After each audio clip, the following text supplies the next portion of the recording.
जय श्री कृष्णा। हर हर महादेव। आप सभी का स्वागत है आपके अपने YouTube चैनल पर। आज मैं आप सभी को चिड़िया की शिव भक्ति और चिड़िया वाली बूढ़ी माता की कहानी सुनाने जा रही हूँ। कृपया कहानी को पूरा सुनिएगा।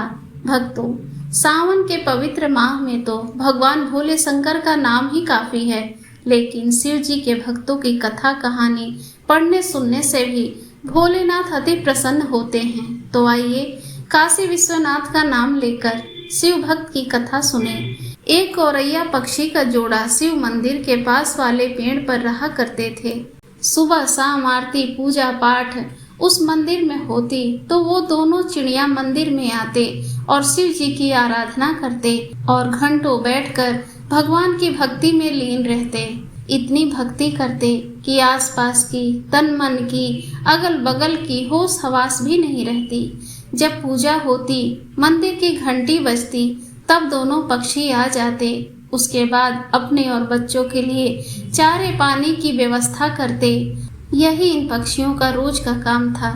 उसी मंदिर के पास एक बूढ़ी माई रहा करती थी। उनकी कोई संतान नहीं थी।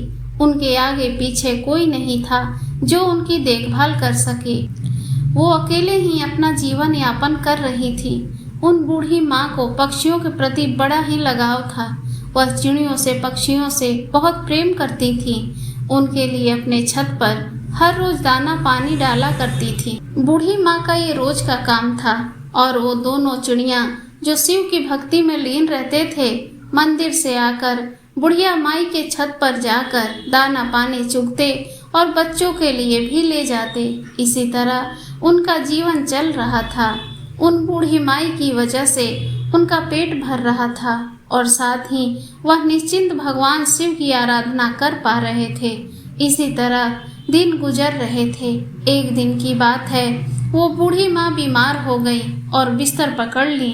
उनका कोई अपना तो था नहीं जो उपचार करवाते, दवाई लाते, सो वह बिना दवाई बिना सेवा के बिस्तर पर पड़ी रही। जब से बूढ़ी माई बीमार हुई तब से अपने छत पर दाना पानी नहीं डाल रही थी। जब वो दोनों पक्षी मंदिर से आते तो छत पर उन्हें कुछ नहीं मिलता। सोचते कि बूढ़ी माई कहाँ चली गई, दाना क्यों नहीं डाल रही हैं। इसी तरह एक दिन बीता, 2 दिन बीता, 3 दिन बीता। दवा पानी ना होने की वजह से बूढ़ी माई धीरे धीरे कमजोर हो गई और एक दिन उनकी मृत्यु हो गई। पक्षी देखते हैं कि बूढ़ी माई का तो कुछ भी अता पता नहीं है। पक्षी चिंतित हो जाते हैं। आसपास के गांव में देखते हैं, लेकिन बूढ़ी माँ उन्हें कहीं नहीं मिलती। खोजते खोजते वे दोनों थक जाते हैं। तब उनमें से मादा गौरैया ने अपने पति से कहा, स्वामी, बूढ़ी माँ का कहीं पता नहीं चला। वही हमें दाना पानी दिया करती थी, पक्षियों की देखभाल किया करती थी। हमने इतना ढूंढा पर वह नहीं मिली। अब हम क्या करें? उस गौरैया का पति कहता है कि हे प्रिय, हमने हर जगह बूढ़ी माँ को देखा, वो कहीं नहीं मिली, किंतु एक जगह है जहाँ हमने नहीं देखा, वह है उनका घर। हमें उनके घर जाकर देखना चाहिए, कहीं वह बीमार तो नहीं हुई। इतना कहकर दोनों गौरैया पक्षी बूढ़ी माँ के घर चले जाते हैं। अंदर जाकर देखते हैं कि बूढ़ी माँ बिस्तर पर लेटी हैं और उनके शरीर में कोई हलचल नहीं हो रही है। और तो और उनके शरीर पर मक्खियाँ भिनभिना रही हैं। पक्षी अपने पंखों की फड़फड़ाहट से मक्खियों को भगाते हैं। उन्हें उठाने की बहुत कोशिश करते हैं, पर उनके शरीर में कोई हलचल नहीं है। गौरैया का पति कहता है कि हे प्रिय, बूढ़ी माँ अब इस दुनिया में नहीं है। ये सब देखकर दोनों पक्षी बड़े दुखी हुए। दाना चुगने के लिए दूर दूर जाना पड़ता था। इस तरह से शाम हो गई। मंदिर में संध्या आरती में दोनों पक्षियों ने एक पैर पर खड़े होकर भगवान शिव की निराधार निराहार भक्ति करने लगते हैं। 1 घंटा बीता, 2 घंटा बीता, इस तरह से बहुत समय बीत जाता है। ऐसा करते करते बिना खाए पिए 1 महीना बीत जाता है, परंतु वे पक्षी महादेव की भक्ति नहीं छोड़ते हैं। ये देखकर महादेव बहुत प्रसन्न हुए और उन्हें दर्शन देते हुए कहते हैं, हे गौरैया, तुम्हें क्या चाहिए? तुम जो मांगोगी मैं वो दूंगा। तुम्हारी अखंड भक्ति से मैं बहुत प्रसन्न हूँ। नन्ही जान होकर अपनी औकात क्षमता से बाहर तुमने मेरी भक्ति की है। तुम्हें क्या चाहिए? गौरैया बोली, हे महादेव, हमें कुछ भी नहीं चाहिए। आप इतना कीजिए प्रभु कि उन बूढ़ी माँ को, उन पुण्यात्मा को फिर से जीवित कर दीजिए। बस यही चाहिए प्रभु, और कुछ नहीं चाहिए। भगवान भोलेनाथ भोले हैं। वह बोले, सृष्टि का ये नियम है, जो मर जाता है वो कैसे जीवित हो सकता है? मैं सृष्टि के चक्र में कैसे बाधा बन सकता हूँ? हे चिड़िया, तुम और कुछ मांग लो। चिड़िया बोली, हमें सिर्फ बूढ़ी माँ ही चाहिए और कुछ नहीं। तब भोलेनाथ बोले, पक्षियों, बूढ़ी माँ का शरीर गल चुका है, उनके शरीर से कीड़े निकल रहे हैं, उनका शरीर सूख चुका है, मैं उन्हें कैसे जीवित कर सकता हूँ? जब शरीर ही नहीं रहा तो उनमें प्राण कैसे डालूं? वह दोनों चिड़िया रोने लगते हैं और कहती हैं, प्रभु आप भोलेनाथ हैं, शिव हैं, काल हैं। आपने हमें वचन दिया था कि जो तुम मांगोगे मैं वही दूंगा। आप अपने वचन से हट रहे हैं प्रभु। तब शिवजी बोले, पक्षियों, मैं तुम्हारी भक्ति के आगे बेबस हो गया हूँ।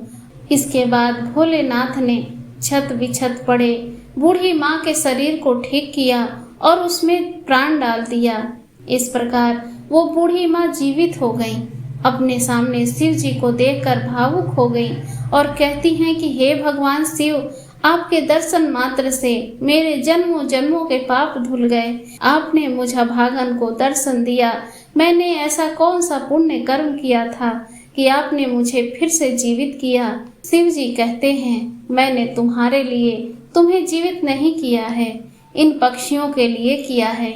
इन पक्षियों ने मेरे निराधार निराहार रखकर बिना पानी के एक पैर पर खड़े होकर मेरी भक्ति पूजन आराधना किया है, इसलिए मैंने यह आशीर्वाद दिया है। बूढ़ी माँ, तुम इन पक्षियों की वजह से आज तुम इस धरती पर हो।